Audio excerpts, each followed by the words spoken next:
Hello and good evening. This is TV Line Digital. I am Vishnu Shankar. The monsoon session of Parliament sittings commenced today again after the weekend break. And one thought that Pegasus will again dominate the discussion. But that was not to be because former Congress President and Wayanad MP Rahul Gandhi rode into Parliament in a tractor and explained why he did it. Let's listen in. हम जो किसानों का message है उसको हम parliament तक लाए हैं। पार्लियामेंट में इसके बारे में चर्चा नहीं करने देते हैं, किसानों को दबा रहे हैं, हिंदुस्तान के सब किसानों को दबा रहे हैं, इसलिए हम यहाँ ट्रैक्टर पे आए हैं। काले कानून हैं, इनको वापस लेना पड़ेगा। ये 2-3 बड़े उद्योगपतियों के फायदे के लिए है। पूरा हिंदुस्तान जानता है कि किसके लिए ये किया जा रहा है। ये किसानों के फायदे के लिए नहीं है कानून, और इन कानून को वापस लेना पड़ेगा। That was Rahul Gandhi speaking to the media. With me is the TV9 Digital Executive Editor Kartikeya Sharma. Kartikeya, the Pegasus was actually the thing that was being discussed all of last week. It was expected it will again dominate the discussion today also. Why did Rahul Gandhi go for the farm bills? I think this is a bit of a goalpost shifting, though it's not new to Mr. Gandhi. He has shifted goalposts a number of times, if you recall. During 2017, when he was campaigning in Uttar Pradesh, suddenly the goalpost shifted, and he made national security an issue in the assembly elections. So I am not surprised as a journalist that the goalpost was shifted and the media was informed at 10:20 that they should reach a particular venue where something of national importance is being organized, and then we saw that he was driving a tractor, and that too towards the parliament. Now, saying that, I would say he has not done something innovative. Atal Bihari Vajpayee did it.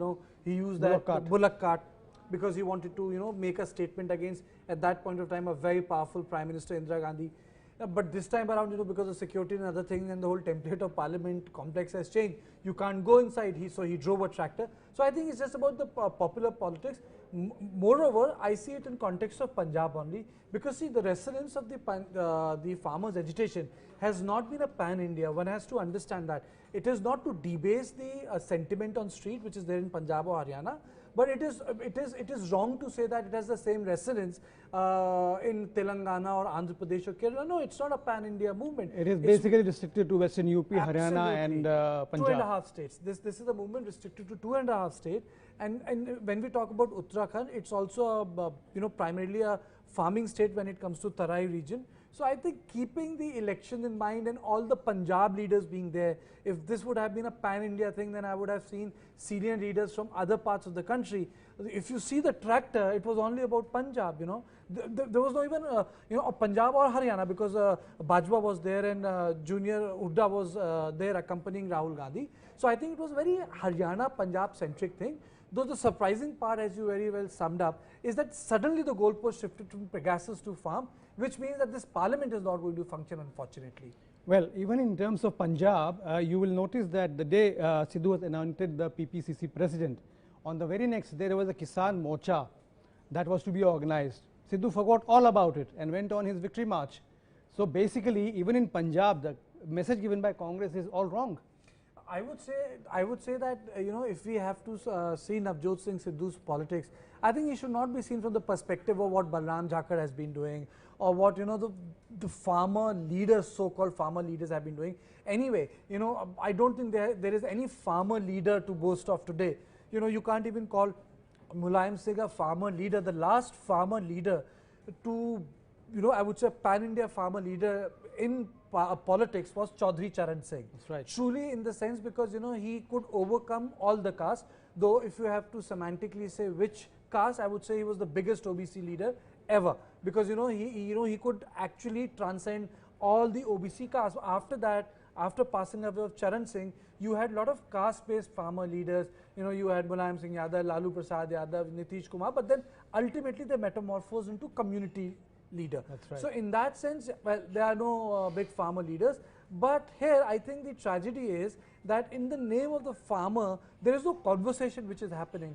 They are talking about repealing an act which is already in suspension, and the government has not taken any fresh position on it. And when last time when the agriculture minister tried to speak on it, he got disrupted in the parliament.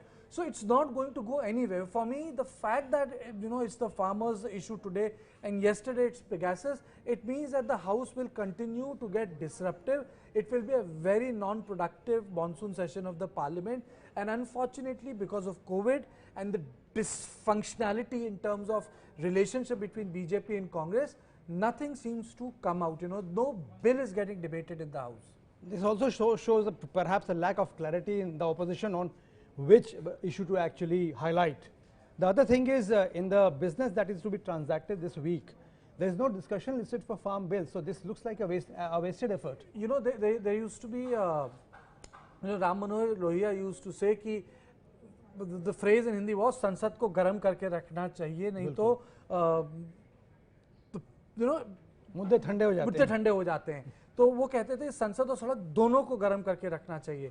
Now when we talk about the street protest with the farmers issue, it is basically also about an opposition which is not heavy in numbers. We have to understand that we are actually dealing with a party or sort of a behavioral pattern of a party in power which replicates Indira Gandhi's Congress, which is that, well, we have the numbers, we'll get the bill passed, we have won the elections, so it's over, either you speak in your required time and that's about it. So most of these people who felt that, this is about Vajpayee's type of Manmohan Singh types of politics where certain graces would be there, you will be accommodated. Those accommodations are not happening in the parliament. For example, Mr. Gandhi does not get priority to speak.